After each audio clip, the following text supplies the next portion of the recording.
one. Hello, welcome to Meet Me at the Movies. Noel T. Manning the second here, spending time talking cinema, and we just really appreciate you as an audience who you take the time to spend with us. And I know you've got a lot of things on your plate, but when you take the time to be with us, we really do appreciate it. So happy to have back my friend Eric Marchen from Cinema Scene back with us, and we've had Eric a couple times this year. The past year.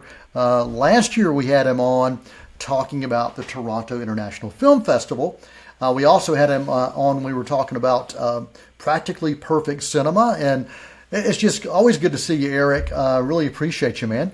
No, I really appreciate being on the show again, and I had to bring my Tim Hortons coffee cup just to bring the authentic Canadian with me, even though I live and breathe in Canada and I was born in Toronto. So it's always wonderful talking to you, and I got to hang out with your son Thomas this summer a little bit, and what a wonderful film critic and human being. So always great to hang out and talk movies with you. Thanks, man. Really appreciate that. Yeah, we are international because, see, I've got the Ted Lasso mug, so we are all over the place today. So let's talk international films at TIFF. Yes. You've been covering this for how many years? Just remind us how many years you've been going. Well, I started going a year before I actually started working at Rogers, not covering it officially. So that was around 2005. In terms of covering it for Rogers, I started almost 20 years ago. So that was in 2006. So around 2008, 2009 is when I started covering the festival officially. And every year, I think what I've learned from myself is that, okay, the next year I will be a little bit more organized when it comes to pacing myself and not feeling like I burn myself out. And I felt that way this festival, where I felt perfectly like I was tired. I mean, the schedule, you're up at 6 a.m. to go to see an 8:15 screening, and then, you're going from one movie to the next.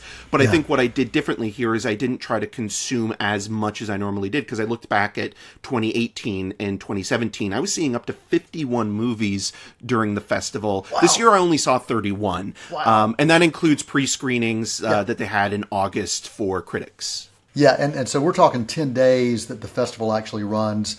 Was launched in 1976, so it's a long-standing film fest. And you and I, just off the air, we were talking about, film festival season is wrapping, but FYC award season is just getting geared up for us. And so as film critics who get to vote in numerous different groups, this is an exciting time for us for sure.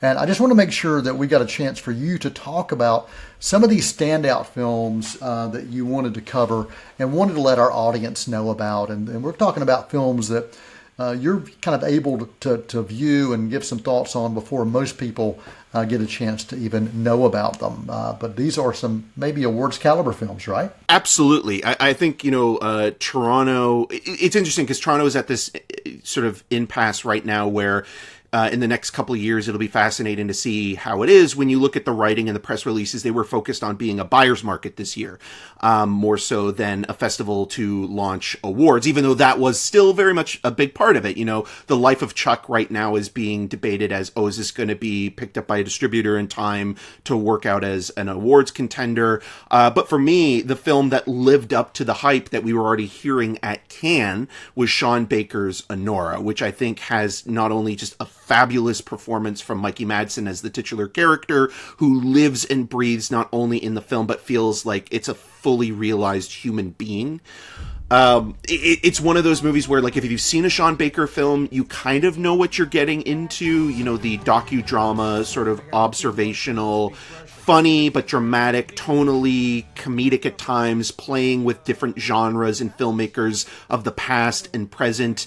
He's very experimental. He prefers to use film instead of digital when he can.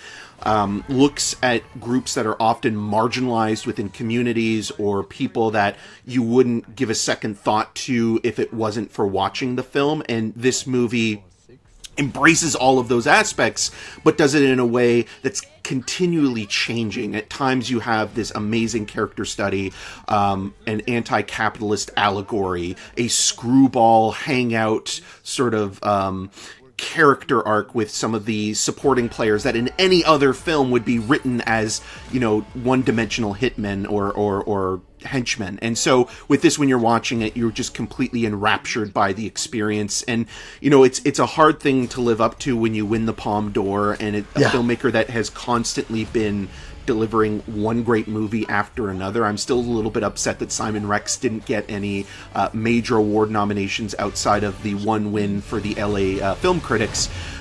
He's just a great actor's director, but humanist, and also, this is the film that I think a lot of people will be talking about once it comes out at the end of October, for better or worse, in terms of having a conversation about it. And that's the thing that excites me so much about seeing a movie, and why I'm reminded of why I love film so much. One thing you mentioned off air as well, and I want to make sure that you share this, is this film, from a character standpoint, is something that's going to be memorable, and people will walk away and not forget a particular character, correct? Yes. So Mikey Madsen in the lead is amazing in the film, and there are so many supporting players in this movie as well that are brilliant.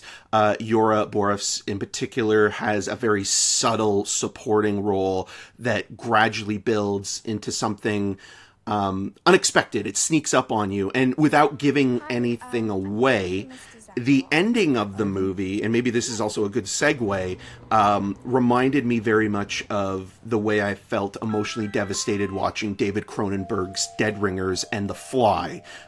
It's unexpected in terms of that comparison, but then even when I rewatched Sean Baker's acceptance speech at Cannes, he mentioned David Cronenberg being a huge influence on his films. Wow. So what's your rating for this film? For me, this is a 5 out of 5. This is truly like one of the best films of the year, and honestly, I can't wait to see it again, because it's one of those movies that you pick up on little nuances or Easter eggs that are hidden in the background. There's this whole sequence that takes place in the foyer of one of the characters' parents' place, and for a scene that goes on so long, it's continually reinventing itself, which is so exciting to see. And just watching a filmmaker that knows how to block and shoot something and edit his own work is just so refreshing, because in this day and age, I feel that we're getting into choppy territory. So if we were doing a report card, like from an A+ to an F, would that be an A or an A+? I would say that would be an A+. Now, I've only seen it the once, but the feeling that it gave me, there's only one other film this year that did that, which is Challengers. So, I think that if you have that reaction emotionally, logically, you're always looking at things and seeing like, okay, well, what's the practical rating I can apply to this? But the emotional feeling I can't deny, so I have to give it a high A+ perfect rating. Yeah. That's awesome. Well, let's talk about Cronenberg, because there was a Cronenberg connected film here as well that from TIFF that you wanted to chat about. Yeah, so the Shrouds is, which actually just got picked up by Janus Films and Sideshow for distribution in the U.S. In 2025. This is a movie that is extremely personal to David Cronenberg. It's loosely inspired by the loss of his own wife, who he was taking care of in the last 7 years of her own life, in terms of looking at how, the body and soul are two very separate things. Cronenberg has always been an admitted atheist, and you have this character that looks exactly like him in the film, Karsh, played by Vincent Cassel. And he has created this company called Grave Tech, where people can go into this graveyard and look at their decomposing loved ones in real time. And the idea here is that there's still something real to look at, instead of just thinking about it from the theological point of view. But Karsh is then slowly seduced by a friend of his, played by Guy Pearce, who eats Tim Hortons in the movie, which I found very funny, into conspiracy theories. And Cronenberg's movies have always had this added addition of thinking about, well, what happens if somebody else is responsible for, the horrors of reality, when instead most people have a hard time accepting the fact that things like cancer and death are just random, and are unfortunately things that you have to live with, and you know you can't place blame on anything other than just that's what life is. And it's not only touching and moving in terms of his work and very personal. All of his movies have personal elements in them, but there's something about this movie that I think a lot of people will come to see, is that it's very funny. There are moments that are almost slapstick humor. There's some weird dad humor in there as well. There's a joke about the app being encrypted, which I found very humorous. But, and this is the thing, when I got to interview him, I asked him, do you see yourself as a comedic filmmaker? Because there's even a line in the movie about one character thinking themselves being a stand-up. And he said, yes, this is something he doesn't talk about often because nobody asks him. Everybody focuses on the body horror or, you know, Marshall McLuhan and things like that. And he actually was very open with talking about, like, he finds, you know, the perverse nature of humanity very funny. And so you need that levity in filmmaking in order to understand how people think and behave. And so just hearing him talk was wonderful. And he didn't mince his words when it came to, you know, his love of digital over film. And it was just one of those things where, like, you watch a director like this making a movie that is so personal, and you feel to yourself, you know, we've had this amazing filmmaker in Toronto, in Canada, for so long. He's gone through the ups and downs, but he continues to reinvent himself, but still focus on the things that have always interested him. So I can't recommend this movie enough, but I also understand that this is not going to be a movie for everybody. It's very cold. It's very clinical. It was redesigned from a script that was initially pitched to Netflix. So there's a part of it that I think will be up for debate in terms of where it ends. Gotcha. Okay. And what's your rating if you're looking at a report card for The Shrouds? You know what? I'm going to give it a 4 out of 5, but I also feel like that could go up on a rewatch because it's a movie that I keep thinking about, which is always a good sign. Okay. So a B, if we're looking at the A to F? I would say B plus to A minus, somewhere in between there. Awesome. Well, we've got time, Eric, to talk one more film, and I know there were a couple more you wanted to talk about. Unless you can get through them quickly, what's left on your list you want to make sure you cover from TIFF? You know what? There's a lot of great stuff that played at the festival, but a film that I do want to mention that maybe is a little bit offside that is also a Canadian movie is Universal Language, Matthew Rankin's film. This is Canada's submission for international feature film at the Oscars this year. It's about a man played by Matthew Rankin who's going from Quebec City back to Winnipeg, and in terms of what it's envisioning, we have a movie that's taking aspects of Persian cinema, of Swedish cinema, of Canadian cinema, things that, you know, filmmakers and critics are familiar with individually, but he reassembles this amazing, whimsical movie and turns it into something I've never seen before. Wow. And I keep thinking about how it captures seasonal depression in a way I've never seen visually. It's also very, very funny at times, and he's often been compared to another Winnipeg auteur, Guy Madden. But I think with this and the 20th century, Matthew Rankin has come into his own wonderful, weird universe where anything and everything could happen, and this is just one of those movies that is so relatable, you know, even past, you know, the language barriers. So I highly recommend this movie when Oscilloscope releases it, I think in the first quarter of 2025. Universal Language, and what is your report card rating for this film? Okay, so this is another one where I feel like it's a 4 out of 5, and then if we're looking on the grade scale of things, it would also, I think it'd be a strong A minus, and again, rewatching it, I think I'd even appreciate it more. Okay, well, there was one more on your list, so we do have 2 minutes left, and I think The Brutalist was one that was on your list you wanted to cover. Okay, so very quickly, The Brutalist was a movie that played at Venice, and everybody was talking about it, specifically the VistaVision of it all and being shot on film. I got to see a 35mm projection of the movie, and it's incredible to watch. It really does feel like, because Coppola's Megalopolis played at TIFF as well, it almost felt like that's the movie Francis Ford Coppola wanted to make, and this is Brady Corbett's third movie after Vox Lux and Childhood of a Leader. Adrian Brody hasn't been this good in a film since The Pianist. Guy Pearce's best performance, you know, and that's saying something after something like Memento. It is very dark. It is looking at how America consumed a generation of immigrants and never gave them credit. It's beautifully austere. It's disturbing. Sometimes it's funny, but it is one of the great American movies made in the last decade that feels like, okay, we're going to have this conversation about what it means to be a great filmmaker. And Brady Corbett's only 36, which is incredible. This is something from a director who would be in their 50s or 60s and had that experience to cultivate. And just seeing this from this guy is incredible. There's an intermission in the film because it is 3.5 hours long. So there's a 15-minute countdown clock at the halfway point. And that's also refreshing.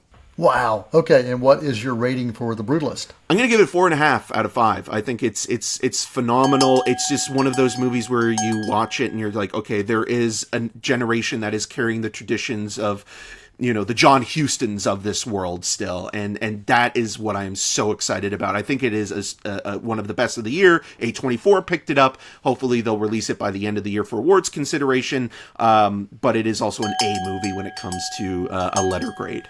Wow, we are so thankful to have Eric Marchen with us right here on Meet Me at the Movies, reflecting on some of the highlights from the Toronto International Film Festival. Eric is he's our Canadian reporter right here on Meet Me at the Movies. We bring it all to you. We are international for sure. We feel special, and you are special.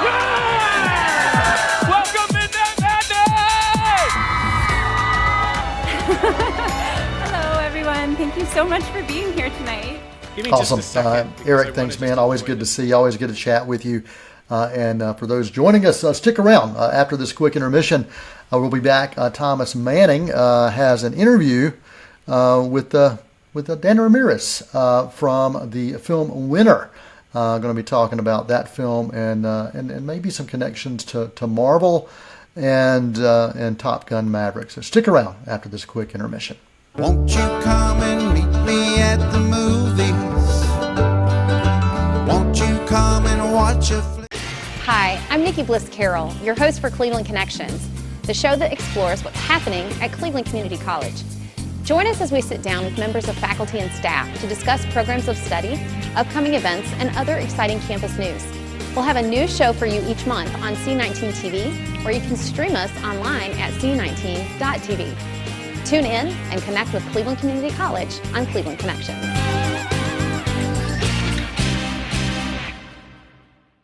Won't you come and meet me at the movies?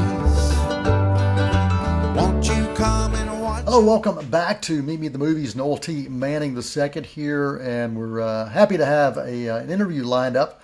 Thomas Manning is going to be joining us to have a really insightful conversation with actor Danny Ramirez. And in this episode of this segment right here of Meet Me at the Movies, Danny's going to talk about his latest film, which is called Winner, which is based on a true story coming to you from Vertical Entertainment. He's also going to talk about his approach to acting, developing chemistry with other actors, and also balancing roles with big picture films like Top Gun Maverick, Marvel's The Falcon and the Winter Soldier, and also these intimate projects like Hulu's No Exit and the film Winner. So stick around. Thomas, bring us this interview with Danny Ramirez. Well, it's good to meet you, Danny. My name is Thomas Manning with Meet Me in the Movies. I appreciate your time. Of course, man. Yeah. I also got to say happy belated birthday. I saw it was your birthday the other day. So yeah. Yeah. Thanks, man. No, it's crazy time. Yeah, I'm sure. Yeah. Well, I'm excited to get right into it, talking about Winner. And so Carrie Howley wrote the screenplay, and of course she has her article in the New York Magazine from 2017. Did you have any familiarity with that article before taking this role, or do you just have more of a general background knowledge on Reality Winner? Well, I'd seen glimpses of it on the news, as everyone did, but really it was, and we touched part of this in this movie, that it was mainly on the name. Like all the news clips that I had seen were about like someone's name is Reality Winner. Can you believe that? Instead of what it really was about. And so by the time that the script made its way into my hands, I hadn't. I really wasn't aware of it. And so in prep, I was like, whoa, what the fuck? This is nuts. But then obviously working with creatives that were so close to the source and having her blessing and having just feedback from her, I think it was just a beautiful exploration. And Amelia knew so much about her that she was my encyclopedia as well as we were leading up to prep and just talking about the film. So yeah, I by the end of it, I ended up having learned so much. Yeah, and you're working with director Susanna Fogel, and I actually had a great conversation with her last week. So for you, from your standpoint as an actor, what are some aspects of Susanna as a director that stood out to you on this project? What did you notice about her filmmaking voice that Yeah. really guided things along for you? Well, the first thing the first little kernel of something was that when the script came across my hands, my entire team, everyone from CAA, who were my agents, to anonymous content, where my managers were like, "You have to do this. She's amazing. Everyone loves working with her." Everything we hear from actors, from creatives. So I was like, "Okay, great." And then I realized, oh, Emilia's worked with her before. And to go back and be led by the same person, I was like, they're both either on the same page on their own, or she's just that amazing that Amelia's like, I'm not letting her go, and vice versa. And so then stepping on set, she's an incredibly compassionate leader. She's a leader that also just she moves differently, and you appreciate her for it. And so she made the process so incredibly easy and collaborative. And yeah, it was a no-brainer. And so by the end of it, you're like, oh, I get it. I was in Calgary for like a couple of weeks and suffering with cold, but she was someone that like you go to bat for.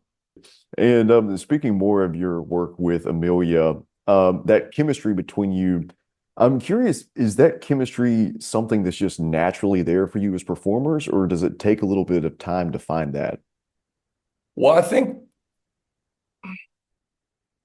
it's different every single time. And with Amelia, it was just so easy because she's such an open person, and you're able to see like, oh, you're good. You're a good person.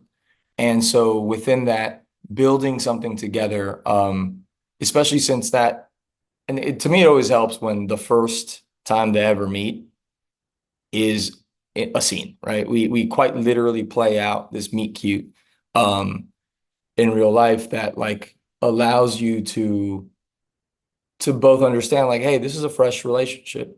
This is our chemistry is built from here, and then from there, and we both kind of put a little brick here, we add a brick here, and we slowly built the chemistry that ends up paying off by the end and making that moment when he sends the update heartbreaking. It's all these little pieces that you keep adding through this process.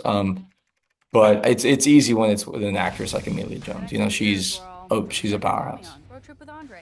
And as for the physical look of your character, Andre, in this film, you've got longer hair, you've got the bun, but I know in other projects you've had shorter hair, and I guess you have shorter hair right now. So for this film, whose decision was that? Was that from Susanna, or was that in the script, or was that your call? Well, that's the hair I had at the moment at the time, and she was like, "I love it, keep it." And then I was like, "I'm a bartender, let's go, put it up in the bun, call it a day." Yeah, Yeah. and so it was cool to be able to do that. Yeah, I had it up to here. I never thought that I was going to be on camera with the hair, unless I was like a period piece and I was riding a horse, right? Like, Yeah. but So does a physical trait like that, give you something as an actor and reveal something to you about your character? yeah, it was. Well, it's like, how if you have glasses, sometimes when you're about to go into something, you set them.